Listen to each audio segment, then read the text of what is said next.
السلام عليكم ورحمة الله وبركاته. ازيكم حبايبي؟ عاملين ايه؟ يا رب تكونوا دايما بخير. النهارده يا جماعة جايه لكم بفيديو جميل جدا جدا جدا، وكله توفير وحركات وتكات من اختكم شوشو. بص، النهارده طبعا هنعمل قلبنا الجبنة الفلاحي لجبنة فيتا. ما شاء الله اللهم بارك، جبنة فيتا سادة وجبنة فيتا بالفلفل. حاجة كده فاخر من الآخر، بصراحة طلعت تحفة معايا. جربوها يا جماعة، مش هتندموا عليها. كلها توفير في توفير في توفير. بدل طبعا ما بتشتري علبة الجبنة الفيتا ب30 جنيه، لا هاتي كيلو جبنة فلاحي وهنعملها كده. هتعمل معانا يا جماعة يمكن 4 5 علب من الجبنة الفيتا. ما شاء الله اللهم بارك، وكفاية ان هي نظيفة وحاجة في بيتك. زي ما انتم شايفين كده عملت طبقين، ما شاء الله اللهم بارك. يلا بقى نخش في وصفتنا النهاردة. طبعا يا جماعة معايا كده كيلو، من الكيلو الا ربع يعتبر، من الجبنة الفلاحي زي ما انتم شايفين. ومعايا كوبايتين لبن. اللبن ده يا جماعة انا غلياه من بدري كده، لازم يكون اللبن مغلي مغلي كويس كمان. اهو زي ما انتوا حضراتكم شايفين كده الجبنة واللبن هما النهاردة يعني المكونين الاساسيين معانا اللي هنعمل بيهم الجبنة الفيتا. بنروح يا جماعة نشتري علبة جبنة فيتا، ما بتقعدش معانا يومين 3 بالظبط ب30 جنيه. لا يلا نجيب كده الجبنة الفلاحي ونقلبها لجبنة فيتا. وهنحط بس كده رشة ملح عليها. يلا بقى نوفر وندبر مع اختكم شوشو.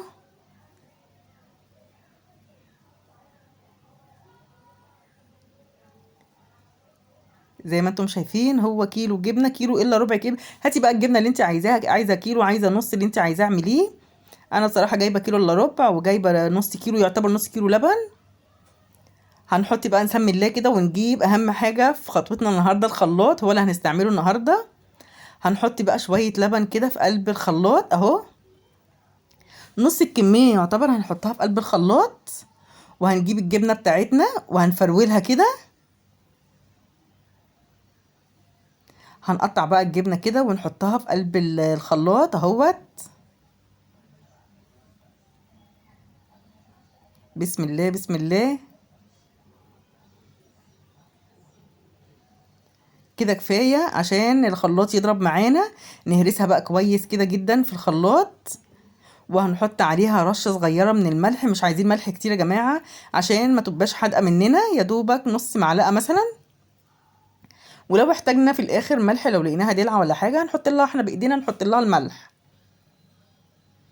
يلا نسمي الله بقى ونضرب كده الجبنة باللبن بتاعتنا في الخلاط اهوت. خطوة بخطوة يا جماعة، جربوها ومش هتندموا. هتنفع طبعا في الفطار، وهتنفع في سندوتشات الولاد. بصوا يا جماعة الجبنة اهي، ما شاء الله اللهم بارك. هنحط بقى واحدة واحدة برضو كده. احنا مش هنحط الجبنة كلها مرة واحدة عشان الخلاط يضرب معانا، لان طبعا الجبنة تقيلة، فمش عايزينها بقى ايه تتقل معانا كده.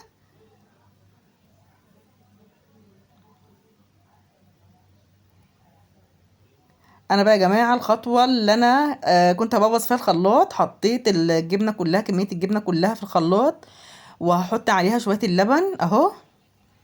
بس بصراحة طبعا ما ضربش معايا الخلاط، الخلاط كان هيقف معايا خالص. بص طبعا حطيت الكمية كلها وحطيت كمية اللبن اهي.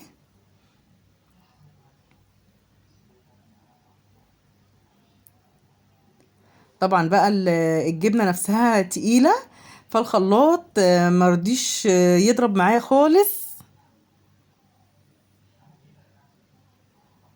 بصوا يا جماعة الخلاط مش راضي يضرب.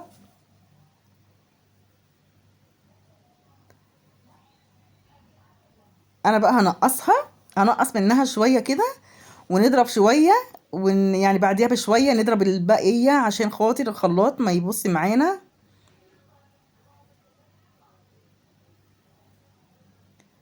بص طبعا انا كنت كده نقصت شوية، ودي كده اللي طلعت معايا النتيجة يا جماعة. بصوا ما شاء الله اللهم بارك. بصوا يا جماعة الجبنة بقت زي القشطة معايا اهيت. بسم الله بسم الله. عملت كمية جميلة معايا ما شاء الله اللهم بارك. لما نحسبها هنلاقيها عملت معايا يمكن 3 4 علب من الجبنة الفيتا اللي احنا بنشتريها من بره، وطبعا دي انضف بكتير بكتير بكتير اهي. ايه رأيكم يا جماعة في وصفتنا النهاردة؟ والله العظيم يا جماعة عايزة اقول لكم جبنة كانت جميلة جدا جدا. يا سلام بقى لما تجيبيها كده ونحط كده عود جرجير جنبيها ونقعد ونسخن العيش وناكل بقى لقمة هنية كف 100. بصراحة حبة جبنة عملتهم بألف هنا وشفا.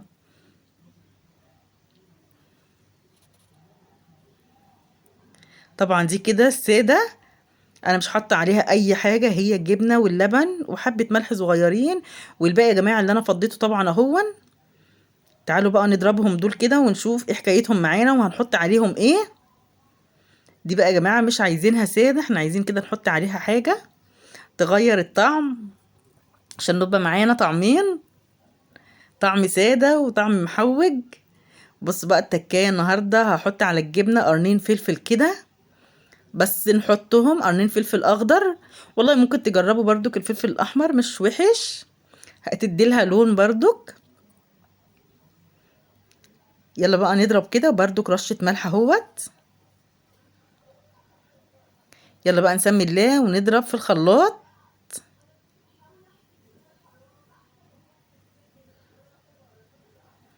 نضربهم كده لما ينعموا خالص، لما الجبنة تبقى كريمي كده معانا.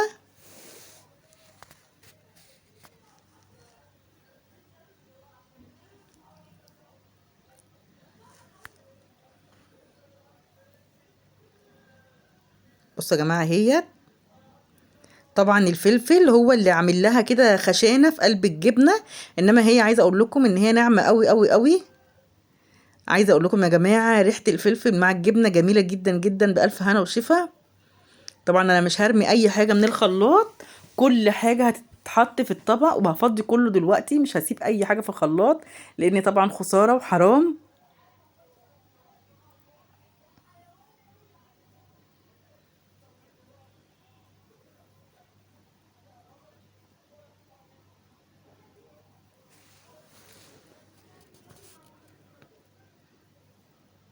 ما شاء الله اللهم بارك اهون. وبرده يا جماعه مش هرمي برده اللي في الخلاط ده كله، انا مش هرمي اي حاجه. بص بقى اهو دي طبعا ده بطعم الفلفل. عندك زيتون بقى حطي، عندك زيتون اسود، عندك زيتون اخضر، حطي اللي انت عايزاه في قلب الجبنه دي بالذات اللي هي اللي انا حاطه عليها الفلفل، هيبقى طعمها روعه بصراحه. ودي الجبنه الكريمي. بصوا يا جماعه الجبنه ما شاء الله اللهم بارك عليها. يا جماعه الطباق باينه قدامكم ان هي صغيره، بس والله العظيم يعني ما شاء الله اللهم بارك جايبه كميه حلوه. من كيلو الا ربع جبنه فلاحي. عملنا احلى طبقين جبنه. طبعا جبنه كريمي جميله جدا جدا جدا اهون. ودي والتانية يعتبر جبنه براميل يا جماعه، والله العظيم يعني لو اتحطت في التلاجة شويه كده ونشفت شويه هتبقى جبنه براميل بالفلفل. ما شاء الله اللهم بارك بألف هنا وشفا. وطبعا انتوا اخواتي وحبايبي، لما عملت الوصفة ونفعت معايا ولقيتها ان هي موفرة اكيد طبعا قلت طبعا لازم اقول لاخواتي وحبايبي على طريقة النهاردة، طريقة الجبنة. واحنا طبعا في مدارس ومحتاجين كل يوم سندوتشات، هتنفعك في سندوتشات ولادك وفي الفطار. اتمنى يا جماعة النهاردة الفيديو يكون عجبكم، ومتشكرة جدا جدا جدا اللي بيدعم لي قناتي، ربنا يحفظكم ويبارك فيكم. ما تنسوش يا جماعة اللايكات واشتراكات الحلوة وتعليقاتكم الجميلة اللي بتحفزني. متشكرة جدا جدا جدا يا أحلى عيلة. السلام عليكم حبايبي.